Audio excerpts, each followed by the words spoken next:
ठाकुर जी का ये जो बाल लीला है, महाराज आज तो रस की लीला है और आज माखन चोरी की लीला को ही कहना चाहिए, परंतु मुझे ऐसा लगता है कि जब तक एक एक ठाकुर जी के द्वारा किए गए लीलाओं के वो छोटे से रहस्य जो हमारे जीवन में सम्मिलित हो जाएं, तो हमारा जीवन इन 3 घंटों के सिवा भी ज़्यादा देर तक आनंदित रह सके, प्रसन्न रह सके, वो करना ज़्यादा समीचीन होगा। भागवत 3 घंटा नाचने की जगह सिर्फ नहीं है, शरीर नचाने की जगह नहीं है।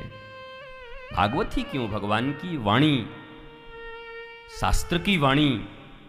भागवत के विषय में इसलिए कहा जाता कि व्यास जी ने सब करके देख लिया, स्वयं खिन्न थे, तो लिखने वाला ही खिन्न है, तो पढ़ने वाला कितना आनंदित होगा, सुनने वाला।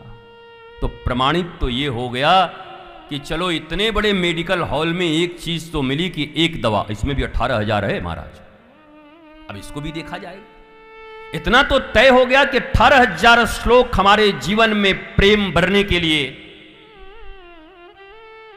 व्यास जी की कृपा से, नंद नंदन की कृपा से हमें मिल गए। बाकी इधर उधर झांकने की जरूरत नहीं है, भागवत का आश्रय ले लिया, गुरु मुखाम्भोज से प्रवाहित हो रही भागीरथी धारा का अगर निरंतर प्रवाह आपके जीवन में होता रहा, क्योंकि सत्संग यदा कदा करते रहोगे तो काम नहीं चलेगा।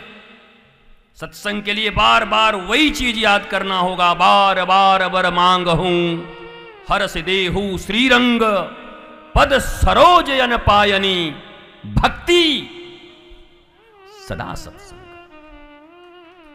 श्रीरंग भगवान पूछ रहे हैं कि अब भक्ति मिल गई तो अब ये सत्संग क्यों मांग रहे हैं? भाई भक्ति तो अमूल्य निधि है, अहम भक्त पराधीनो हिव स्वतंत्र युवद्विजा। अब भक्ति मिल गया, हम पराधीन हो गए, तो सत्संग काय को मांग रहे हो? तो कितना प्यारा जवाब, उत्तर कि ये सत्संग रूपी मणि जो मुझे मिली है, अगर इस मणि की हिफाजत में न कर पाया, सुरक्षा न कर पाया, तो पता नहीं कहां खो जाए, कौन लूट ले जाए। अजामिल को लूट ले गया, समिधा की लकड़ी लेने गए, 30 सेकंड के एक ऐसे सीन को देखा कि जिंदगी का सिनारियो बदल गया पूरा। इसलिए भक्ति प्राप्त करने के बाद भी हे श्रीरंग, उस अमूल्य निधि को, मणि को रखने के लिए मुझे एक प्यारी सी तिजोरी दे दो। तो भगवान ने पूछा तिजोरी क्या है? कहा भक्ति वो मणि है और उसको रखने की तिजोरी सदा सत्संग है। जिसके जीवन में सदा सत्संग होगा, भक्ति कहीं जा नहीं सकती। और नहीं, भक्ति अगर प्राप्त हो भी गया हो महाराज, और सत्संग छोड़ दो, कथा छोड़ दो, अपने दैनिक अभ्यास, गुरु के द्वारा दिया गया साधना छोड़ दो, और फिर देखो कितना समय टिकता है, कितने दूर तक चलते हो, कहां तक आनंद प्राप्त कर पाते हो।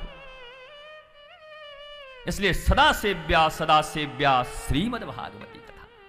बोला कब तक पिए, कब तक सुने? बोला जब तक जियो तब तक सुनो। कभी पत्नी से नहीं पूछेगी कब तक भात खिलाएगी, कब तक रोटी खिलाएगी। रोज चाहिए 3 टाइम। सत्संग पिछले साल सुना था, दादी की बरसी में सुना था। वाह भैया, अब क्या करोगे? बोला मुन्ने के अन्नप्राशन में सुनेंगे। उसके बाद बोला नहीं, उसके बाद तो हमारा श्राद्ध हो ही जाएगा, गरुड़ पुराण लोग सुन ही लेंगे फिर जाके गया जी में। निरंतर सत्संग, सत्संग की धारा। सत्संग करना कोई मजबूरी नहीं है, सत्संग करना कोई मजदूरी नहीं है, सत्संग करना कोई जरूरी नहीं है। अगर आपको जीवन में ये घड़ी देख के कथा करना बहुत कठिन है महाराज,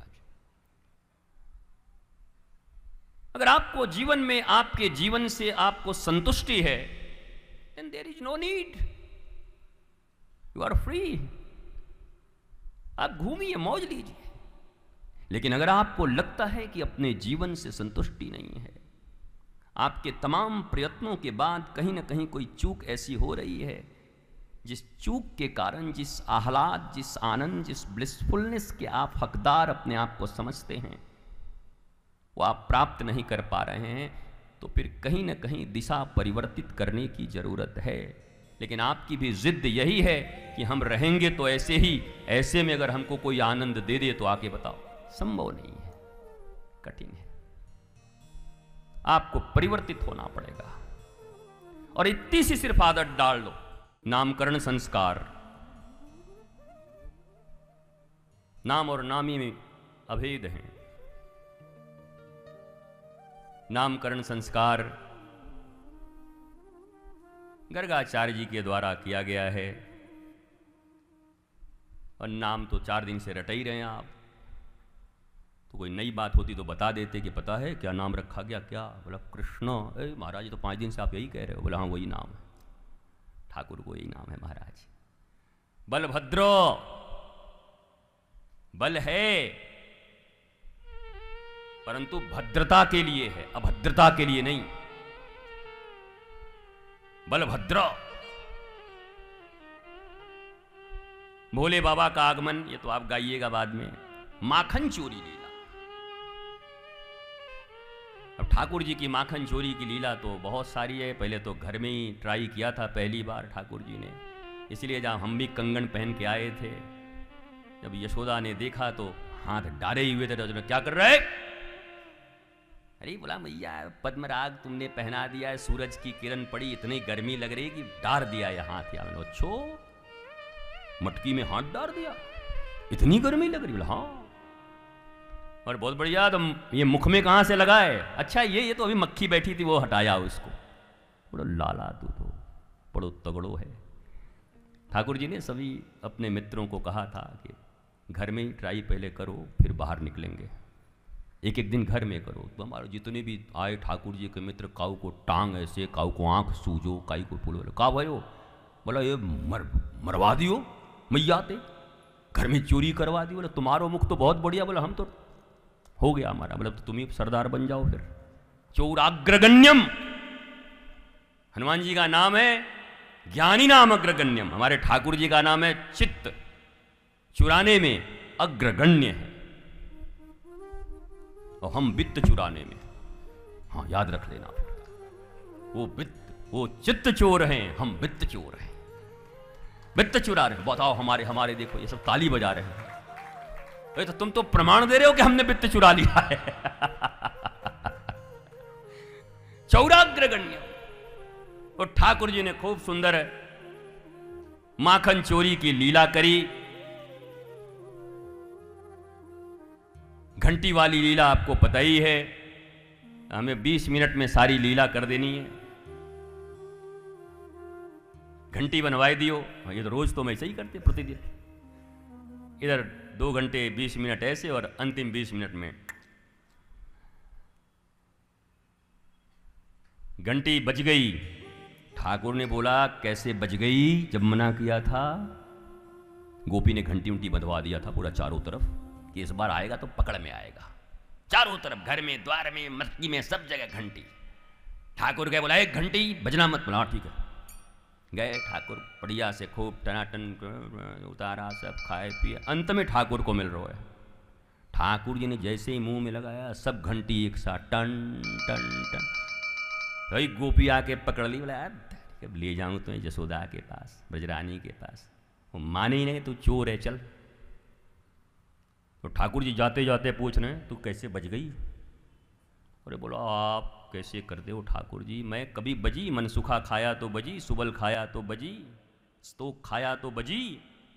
तुम ठाकुर हो, तुम्हारा भोग लगेगा और हम कैसे नहीं बजेंगी, हमको बजना ही पड़ेगा। और ये बोला हमारा जान चला गया, तुम यहाँ भोग दिखा रही हो, शास्त्र दिखा रही हो मुझे, और ये तो शस्त्र लेके चली जा रही है हमारे पास। अब उनका बड़ा बड़ा कोई कमलावती, कोई बिमलावती, अनंत नाम है, जो भी नाम है वो लेकर जाती हैं मैया के पास। बीच में उसके देवर का हाथ पकड़ा देते हैं, ये ठाकुर जी पकड़ के ले जा रहे हैं। चल रहा है दिखा रहे, बड़ी सी घूंघट गोपी की। और ठाकुर जी ने देखा, ऐसे ऐसे किया उसके देवर को, इतना माखन दूंगा इधर आ। अरे बोला गोपी बहुत हाथ में बहुत बहुत दर्द हो रही है। हाथ तो छोड़ दे, ये हाथ पकड़ ले। गोपी घूंघट दे, तो चल वो हाथ दे, तो अपनो हाथ छुड़ायो, आको देवर को हाथ दे दियो महाराज, हाथ में छोटे सा देवर। बोले ब्रजरानी यशोदा, नंदरानी बाहर आओ, मानती नहीं तुम्हारा बेटा चोर है, आओ देखो पकड़ के लाई हूं। और इतने में तो ठाकुर जी घर, और जाके यशोदा जी के एकदम आंचल के नीचे बोला, क्या बोला, आज तबीयत ठीक नहीं लग रही आज कहीं, अरे बुलवा दो, बेचारे सुला रहे। बोले तो पागल हो गई क्या, घूंघट उठा के देख। और घूंघट उठा के सुरंग से देखो तो महाराज ठाकुर तो सामने नजर आ रहे हैं, पीछे दाढ़ी पड़ाक से मारो को, वो समझ ही नहीं पा रहा है कि भाभी मारी तो मारी क्यों, मुझे क्या हुआ। तो ठाकुर जी ने अनंत ये देखो, ठाकुर जी के लीलाओं का विस्तार इसलिए है कि हमारा मन किसी प्रकार से उनकी तरफ आकर्षित हो, ठाकुर जी की तरफ कैसे भी, लीला से हो, माखन चोरी से हो, ये समझ के चोरी मत करने लगना, इतने कुट पिट जाओगे। हाँ, उसके बाद फिर गवाही नहीं चलेगी, हमारे ठाकुर जी ऐसा करते तो हम करते। ठाकुर जी गिरिराज जी उठाओगे, 2 किलो आलू उठा के सोफा पे धम्म से बैठ के ऐसे हाय हाय करते रहे, उठती तो नहीं तुमसे 2 किलो आलू ठीक से।